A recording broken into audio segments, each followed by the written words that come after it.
우리가 지난 시간 하란을 떠나 이제 에서와 화해하는 장면을 보았습니다. 그런데 에서를 따르지 않고 살기 좋은 세겜 땅을 그곳에 사서 자신의 터전을 잡은 야곱의 모습을 보았습니다. 그곳에서 참으로 안타까운 일이 발생하죠. 어떤 사건이었죠? 디나가 맞죠? 디나가 겁탈을 당하는 사건이 등장합니다. 그곳을 지배하고 있는 세겜이라는 사람에게 겁탈을 당합니다. 이 일로 온 가족은 분노합니다. 그런데 단 한 명만 분노하지 않았습니다. 그가 누구였죠? 야곱이었습니다. 야곱. 가장 분노해야 할 아버지가 분노하지 않았습니다. 왜 분노하지 않았을까요? 여전히 야곱은요, 자신의 생각과 자신의 계산기로 움직였다는 겁니다. 내가 만약에 여기서 잘못하면은 20년이라는 시간 동안 쌓아온 내 재산, 내 가족을 하루아침에 잃게 될까봐 참을 수밖에 없었던 겁니다. 이 이야기를 통해서 우리가 느꼈던 것은, 배웠던 것은 강제적으로 폭력을 가한 세겜이나 이 폭력을 보고 묵인하며 방관한 야곱, 이 둘 다 다른 방식의 폭력을 가한 것이라고 말씀을 드렸습니다. 내가 행동으로서 폭력을 했거나 아니면 그 폭력을 보면서 약자의 아픔을 지켜만 보는 것 또한 하나님 앞에선 죄가 된다고 말씀을 드렸습니다. 자, 오늘은요, 이 야곱의 이야기가 끝이 나는 시간입니다. 야곱과 에서의 마지막 이야기입니다. 어떤 이야기로 마지막을 정리할까 고민하다가 형제 이야기로 시작했으니 형제 이야기로 마무리를 해야 되겠다 생각을 들었습니다. 에서와 야곱, 이 이야기를 통해서 여러분들 가장 중요한 게 뭐라고 생각합니까? 에서와 야곱 이야기에서 가장 중요한 것, 장자권이 장자권. 이 이야기에서 가장 중요한 건 어쩌면 장자권입니다. 장자의 축복 이야기입니다. 우리가 잘 아는 것처럼 야곱은요, 형 에서의 장자권을 팥죽 한 그릇에 사버립니다. 거래를 했죠. 그리고 앞이 잘 보이지 않는 이삭, 즉 아버지에게 자신이 에서라고 속여서 장자의 축복까지 야곱은 받아내게 됩니다. 여러분들 왜 이렇게까지 했을까요? 왜? 장자에게만 주는 축복, 즉 복을 받기 위함이었습니다. 그렇다면 우리가 가장 궁금한 게 뭐예요? 장자의 축복을 받은 사람과 장자의 축복을 받지 않은 사람, 장자의 축복 때문에 자신의 인생을 건 자와 장자의 축복을 가볍게 여긴 자, 이 두 인생의 결과를 좀 봐야 되지 않겠습니까? 오늘 본문은 에서 가문을 아주 세세하게 보여주고 있습니다. 에서 가문의 역사를 보여주는 겁니다. 에서는요, 여러분들 시작부터 달랐습니다. 우리가 지난 설교를 생각해보면요, 야곱을 잡으러 온 사람이 몇 명 있다 그랬죠? 400명입니다. 400명. 에서는요, 야곱을 잡기 위해 400명이라는 사람을 보냈습니다. 그때 야곱은요, 기껏해야 자신의 첩까지 포함해서 4명과 자녀들, 그리고 가축을 관리하는 사람 아무리 다 합쳐도 100명이 채 되지 않았을 겁니다. 그리고 야곱이 형을 20년 만에 만났을 때에 야곱이 형을 위해 재산을 준비했죠. 근데 그 재산을 에서가 받습니까? 안 받습니까? 받지 않아요. 우습게 여깁니다. 그만큼 이 에서는요, 야곱보다 더 많은 것을 가졌고 더 많은 것을 쌓아왔습니다. 더 많은 것을 누리고 살고 있었다는 겁니다. 오히려 당장의 결과물만 봐서는요, 야곱에게 축복한 그 축복의 내용들이 에서의 삶에서 이루어지고 있는 것 같습니다. 우리가 좀 더 주의 깊게 볼 것은요, 오늘 본문 말씀 31절 말씀입니다. 이스라엘의 저주를 다스리는 왕이 있기 전에 에돔 땅을 다스리던 왕들은 일어나리라. 여러분들, 이 지금 본문 말씀이 얼마나 기가 막힌 장면인지 아십니까? 지금 이 본문에서 강조하고 있는 것이 있습니다. 에서의 가문이 민족이 되고 후대에 얼마나 많은 발전을 이루었는지 보여주는 겁니다. 이 31절 말씀은 한마디로 이겁니다. 이스라엘은 아직 왕은커녕 나라 모양도 제대로 갖추지 못했는데 장자권을 빼앗겼다는 에서는 이미 왕이 다스리는 강대국이라는 겁니다. 에서의 나라는요, 이미 잘 살고 더 풍요롭고 더 발전했다는 겁니다. 창세기 저자는요, 일부러 이스라엘과 에서를 비교하는 것처럼 느껴집니다. 그러고는 보란듯이 왕의 족보를 쭉 이어가는 게 오늘 본문 말씀입니다. 여러분들 어떻습니까? 여러분 지금 에서 가문을 우리가 쭉 본문의 말씀을 읽었습니다. 느껴지는 게 있습니까? 무엇이 느껴집니까?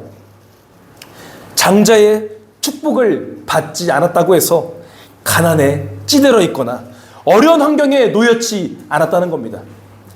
그러면 반대로는요, 여러분들 우리가 야곱의 삶을 좀 볼까요? 야곱은 어땠습니까? 우리가 지난 시간까지 야곱의 삶을 쭉 봤죠. 야곱의 삶은 어땠습니까? 장자의 축복을 받고 나서 탄탄대로 일어났습니까? 아주 좋은 길, 꽃길만 걸었습니까? 아닙니다. 형과 원수가 되고 부모님과 떨어지게 됩니다. 고향을 떠나게 되고, 그리고 어떻습니까? 삼촌 라반의 집엔 살았지만 노예처럼 일을 합니다. 거기서 가정도 이뤘지만 속였던 인생에서 이제는 속는 인생이 되었습니다. 나올 때도 어려움이 있었습니다. 이 야곱의 인생은 여기서 어려움이 끝나지 않습니다. 하나님을 만나서도 그의 삶은 달라진 게 없습니다. 환도뼈가 문제가 생겨서 잘 걷지도 못하는 사람이 야곱입니다.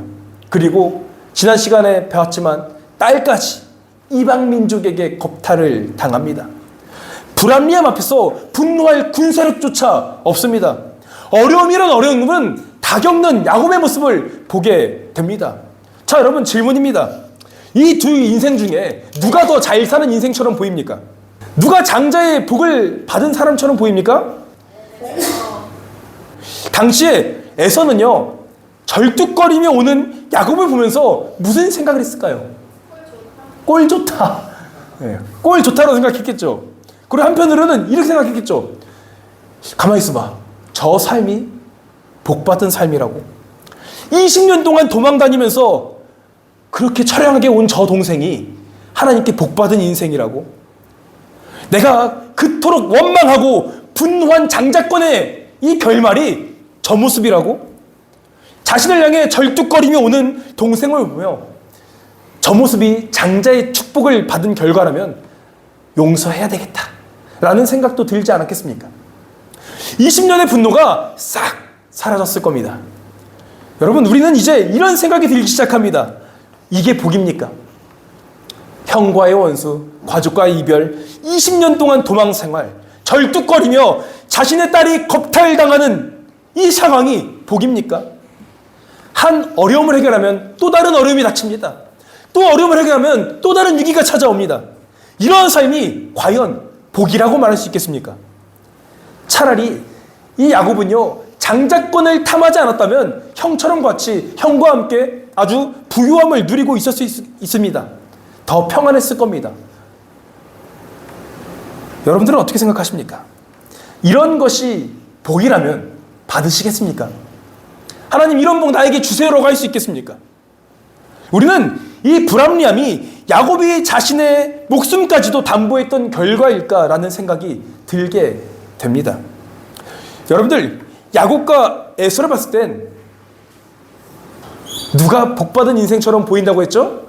에서가 복받은 인생처럼 보일 수밖에 없죠. 창세기는 근데 여러분들 일부러 에서의 부를 계속해서 부각시킵니다. 족장에서 왕으로, 민족에서 나라로 번영했다는 것을 보여주고 있습니다. 반면 야곱은요, 늘 불안함을 가지고 살았습니다. 이 두 구조를 통해서 우리가 눈여겨볼 것이 있는데 그것은 바로 37장 이후의 말씀입니다. 에서의 이야기는요, 36장에서 마무리가 됩니다. 매듭이 지어져요. 37장에는 다시 야곱과 그의 후손들의 이야기로 넘어가고 있다는 겁니다. 이것은 엄청난 차이입니다. 우리가 아무 생각 없이 성경을 읽으면 에서가 더 복받은 삶처럼 보입니다. 그런데 성경은 계속해서 야곱을 복받은 인생이라고 말하고 있습니다. 세상의 복 이야기와 성경의 복 이야기는 다르기 때문입니다. 세상은 많이 가진 것이 복이라고 말합니다. 그런데 하나님께서 말씀하시는 장자의 축복은 무엇일까요? 에서는 왕도 있었습니다. 나라도 있었습니다. 부도 있었습니다. 그러나 그의 이야기는 거기서 끝납니다. 더 등장하지 않습니다. 반면 야곱의 삶은요, 실패가 있었고 절뚝거리며 고난도 많았습니다. 그러나 하나님은 그의 삶을 통해 하나님의 언약을 이어가셨다는 겁니다. 결국 장자의 축복은요, 돈이 아니었습니다. 땅도 아니었습니다. 왕이 되는 것도 아니었습니다. 장자의 축복은요, 하나님의 언약이 이어지는 통로가 되는 것입니다. 하나님은 야곱이 더 뛰어나서 그를 부르시지 않았습니다. 그를 통해 구원의 역사를 이어가시기 위해 하나님께서 선택하신 것입니다. 그러므로 성경에 말하는 진짜 복은 무엇이냐? 하나님께 쓰임받는 인생이 복이라는 것입니다. 우리 사랑하는 청년 여러분, 우리 주변에도요, 다양한 복 받은 것 같은 삶이 많이 있지 않습니까? SNS를 통해서 많이 보게 됩니다. 어떤 친구는 좋은 대학에 가고, 누구는 대기업에 취업을 하고, 어떤 친구는 결혼하고 집 사고 승진을 했습니다. 코인, 주식으로 대박났다는 소식을 듣게 됩니다. 이런 모습을 보면서 우리는 어떤 생각을 합니까? 저 친구가 받은 복, 나도 받고 싶다. 아, 저 친구 복 받았네 라고 생각하지 않습니까?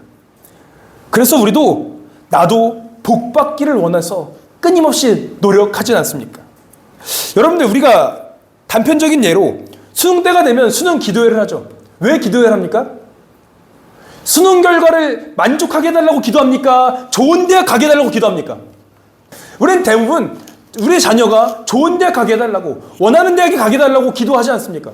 그 또한 좋은 대학 가야지만 그게 복이라고 생각하는 생각이 있기 때문이라는 겁니다. 취업을 앞두고 갑자기 신앙생활을 겁나 열심히 하죠. 갑자기 안 하던 헌금을 하고 봉사를 하기 시작합니다. 왜일까요? 취업하고 싶어서라는 그 생각이 있기 때문입니다. 우리도 세상적인 성공의 복을 바라고 있기 때문입니다. 그런데 오늘 36장은 에서가 받은 복 이야기를 말하고자 하는 것이 아닙니다. 우리의 생각을 완전하게 깨트려 버립니다. 36장에서 말하는 것은요, 에서가 큰 부를 이루고 칼로 성공하고 땅을 얻고 민족이 되어 나라를 세웠다. 그리고 그 나라에서 이스라엘보다 먼저 왕이 통치한 아주 강한 나라다. 이것을 보여주기 위한 것이 아닙니다. 36장에서 우리에게 말하고자 하는 것은, 궁극적인 말씀은 뭐냐? 야곱이 가지지 못한 것을 다 가진 에서의 모습이 아니라, 다른 것은 다 가졌을지 몰라도 에서가 진정으로 가지지 못한 것이 있다는 것을 말해주고 있습니다. 여러분, 다시 한번 말씀드립니다. 결국 장자의 축복은요, 돈이 아닙니다. 땅도 아닙니다. 왕이 되는 것도 아닙니다.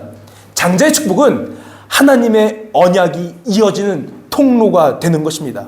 하나님은 아브라함과 언약을 맺었죠. 내가 너를 통해 큰 민족을 이루겠다. 내가 너의 자손을 하늘의 별과 같이 바다의 모래알처럼 많게 해주겠다고 약속하셨습니다. 그리고 그 약속이 누구에게 갔죠? 아브라함의 아들 이삭에게로 갔습니다. 그리고 그 이삭에게 약속했던 것이 누구에게 가냐? 장자권을 팔았던 에서가 아니라 야곱에게 흘러갔습니다. 그리고 그 언약으로 인해 야곱을 통해 이스라엘을 세우십니다. 다윗을 세우십니다. 그리고 결국 예수 그리스도를 세우시게 되는 것입니다. 에서 가문에서 왕이 먼저 나왔을지는 모르지만 그의 가문에는 메시아는 없습니다. 나라는 있었지만 하나님의 언약은 없습니다. 사람들의 역사에는 이름이 남았지만 하나님의 역사에는 더 이상 이야기가 이어지지 않는 게 에서의 가문입니다. 세상은 부를 축적한 사람이 복받은 인생이라고 이야기하지만 하나님은 하나님의 꿈을 이루어가는 자가 복받은 자라고 말하고 있습니다.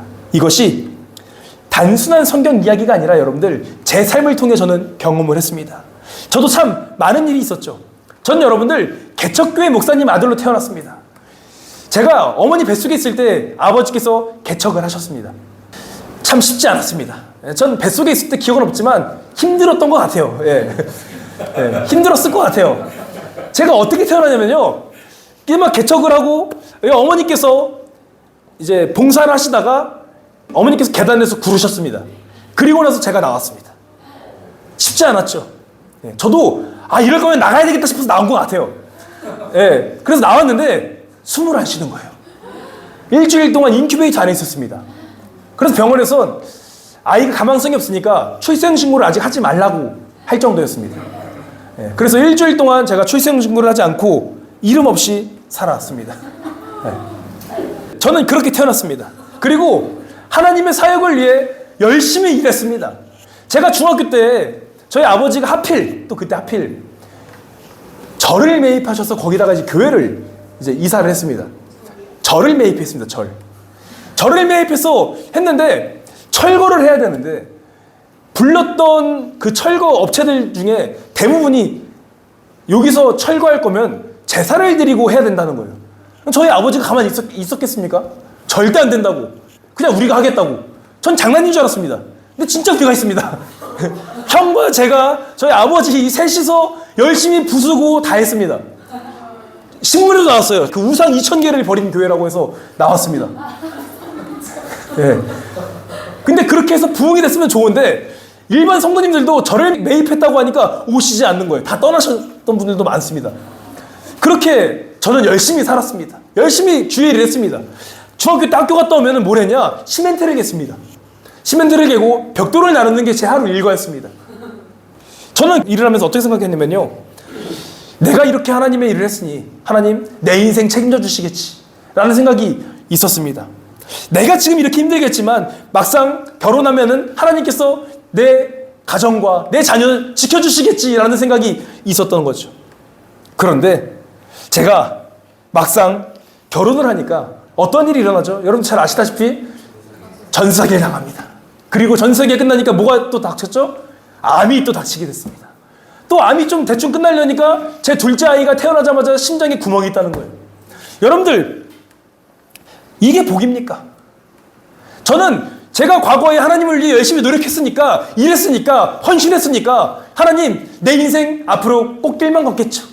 이런 생각이 있었던 겁니다. 제가 친구들을 만나면 친구들이 뭐라고 말하냐면요. 야, 너가 믿는 하나님이 너무하신 거 아니냐. 이렇게 이야기를 합니다. 왜냐면요. 세상 사람들은 이게 복이 아니라고 생각하기 때문입니다. 근데 여러분들 그런데 여러분 저는 지금 압니다. 하나님은 어려움을 없애주시는 분이 아니라 그 어려움 속에서도 끝까지 하나님의 이야기를 써내려 가시는 분이심을 저는 알고 있습니다. 그리고 저는 이 삶이 복받은 삶이라고 당당하게 여러분들께 말씀드릴 수 있습니다.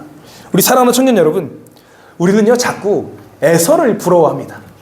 내 주변에 하나님을 믿지 않는 사람들, 그들이 잘 되는 것, 복받는 것, 잘 사는 것, 떵떵거리며 사는 것, 그것을 부러워할 때가 있습니다. 저 친구는 좋은 대학 가고 대기업에 가고 결혼을 잘하고 집을 사고 승진하며 그 모습을 보면서 저 사람 받은 복 나도 받고 싶다라는 생각을 합니다. 그런데 오늘 하나님은 우리에게 묻습니다. 너는 에서의 인생을 원하고 있느냐? 아니면 야곱의 인생을 원하고 있느냐? 에서는 나라도 있었고 왕도 있었고 부도 있었습니다. 그런데 하나님의 이야기는 거기서 끝납니다. 반면 야곱은요 절뚝거렸고 실패했고 가진 것이 없어 보였습니다. 그러나 하나님은 그의 삶을 계속해서 사용하셨다는 겁니다. 요셉이 나오고 12지파가 나오고 다윗이 나오고 결국 예수 그리스도가 나왔습니다. 돈은 사라질 수 있습니다. 건강도 사라질 수 있습니다. 성공도 사라질 수 있습니다. 우리가 생각하는 세상의 성공과 복은 언제든지 사라질 수 있습니다. 그러나 하나님의 이야기는요 절대 사라지지 않습니다. 하나님께서 오늘도 우리의 삶을 통해 여러분들의 이야기를 써 내려가신다면 그것이 진정 우리가 바라야 할 복이 될 줄 믿습니다. 그 언약의 복 안에 항상 서 있는 저와 여러분들이 되시기를 주님의 이름으로 간절히 축복합니다.